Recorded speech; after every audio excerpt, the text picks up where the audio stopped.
Shooting it raw? Yes. Shooting it raw. Okay, nice. Okay, so it's a photo. Is it you with that in that photo? Is that you? Oh, yes, Okay. That's me. So we usually what I have to do is have to describe it because we were listening. So it's a weird podcast. So I describe the photograph so people understand what I see. So it looks like there's a lamp putting Red light onto your chest? onto my chest. And you're wearing, what is it? Like So there'll be an oxygen and molecular hydrogen gas. Okay. And oxygen mix. And I got my headphones on. So I kind of get into my kind of biohacking is the modern word that, I've been doing it for a while. I love to kind of do new things here, just do my breathing, do my red light therapy, cleansing, doing a Russian blood cleansing technique, shining the light into various parts to cleanse the blood and, and charge your blood and detoxify it. Okay. Just doing different breathing techniques, protocols at the same time while listening to some frequency. Well, you don't understand. Like my head is kind of exploding at the moment. What? I love it. Like, so this is on the balcony we're on right now? Yep. In the photo? Just okay. Right. And so you're making a selfie, and there's the lamp in the way in the foreground. There's the mask, which is held on. It's like a medical mask. There's a tube. So where are you getting the molecular hydrogen from? Is it a tank? So it's just a machine that basically has a plate that charges up molecules and gives off molecular hydrogen. And you're listening. You have the over-the-ear headphones listening to this. You're saying just frequency. Okay. Just different, frequencies. Whether I'm going high or low, or I'm meditating, or it's just Yeah. So this is truly the first time I've run into this or heard of this. So what I love is this idea of in life we get these decision points, right? Where at some point, for whatever reason, at some point in the past, we're kind of like, we can go a fork in the road, left or right. So in one case, my wife and I said, we have to get out of Montreal. Where should we go? So we did, and we just had a conversation. And it was like at this one moment, we said, well, maybe we should move. Let's look at the different cities of the world and then decide. And that opened up a whole series of decisions afterwards, which landed us in Hong Kong 6 months later. So if you go back in time in your history, where did this begin? If you kind of went back to decision points, to end up with you sitting on the balcony under a red light.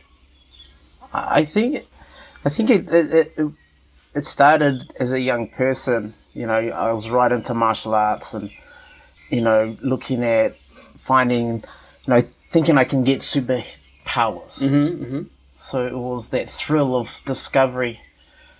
And I realized that, you've got to, whatever you give to yourself, you only get what you give yourself. Yeah. And I'd gone through years. I had a real traumatic upbringing. I didn't have any regard for myself or my body, I just realized that I need to start loving myself because it was a long time where it was purely a lot of fear and violence. Okay. And that only caused trauma in my life. So it was about trying to change that whole perspective and the way I thought, the way I acted, and the way I love myself. Okay. Now I understand this idea of biohacking or whatever you call it, like figuring out ways to live, to eat, to sleep, whatever you do, as external forces to somehow enhance your state, your physical state. But if you were to if somebody came to you and said, okay, take out the X factor that is mumbo jumbo, what is the tangible benefit that you feel from doing that? That is that's a specific feeling I have afterwards in terms of sitting under the light and listening to the, or is it not so definitive? Is it more gradual? Oh, it's you know, straight after it. It's like it's a state of peace and calmness and oneness. Mm-hmm. Mm-hmm. I feel I'm just grounded. I feel like I'm floating. Okay. You know, there's no emotion attached to me. Okay. It's purely, I feel I'm here. I'm right here, and I'm feeling everything. Mm. And my body is energized. Right. But not energized as in I've had coffee and I can't keep still. Right. It's energized deep, as if the frequency, like the vibrations in me, I can kind of just, it's like a nice mellow of, Okay. and I feel at peace. Mm-hmm. Okay. So you're living your life, from what I sense, having a difficult, traumatic, painful childhood upbringing, whatever those experiences are. You get to a certain point where, as an adolescent or whatever, you think, okay, something has to change, or young adult, or as an adult, or who knows, maybe it was like last week. We're just like, okay, I have to change something. And so my experience of you is somebody who's, you have a very even sort of energy. Like, you know, like you're, let's say I'm really kind of like spastic and kind of whatever, and you're, it's like a quiet energy, stillness. Now, has that always been you, or were you more on the frantic side beforehand, or, which I can't imagine? Mm-hmm. No, I was very much the energy, like go, high paced. Mm-hmm. Yeah, I was very much like that. Okay. But now it's very much, I like to stay connected to everything around me, you know, that's nature. And I think for a long time, and that's why I've kind of got to these forks in the road and decided, okay, I'm here because I really in tune with everything that happens, even the little things. Yeah. And really more aware of what that's telling me, because I'm a big believer, and then everything that we do, say, and see and experience is the universe telling us something. Mm-hmm. Right? Okay.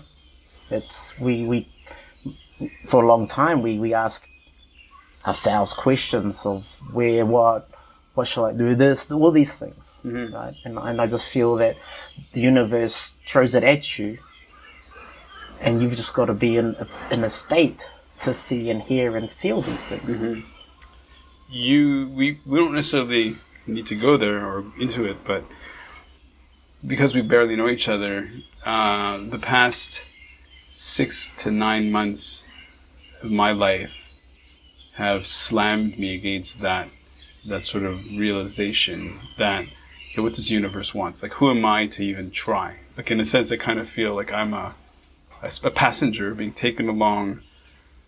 And this has changed a lot, because my usual self or way of seeing the world is that I want to be a driver. I want to be the agent. Mm-hmm. Whereas, you know, in the past 6 to 9 months or whatever, it's been more like, that's just a big conceit. Like, you just sit tight. The universe is going to throw and do whatever the universe wants, and just receive. And, you know, so for example, even seeing you at the you know, at the gym, and then just saying, "Oh, do you want to record?" How would I have known that this was going to be our conversation? That this was going to be the environment? It's pretty astounding. It's like, yeah, very surprising. Yeah, and I'm a big believer. Like, these things that just pop in is that sometimes it says, yeah, just you've got to be in the moment and be aware. Sometimes it's not just, okay, sitting back and just letting it go. It's like, it's the little decisions that you make. You know. Nice. Okay. I have to make the decision of moving on to the next photo. Okay.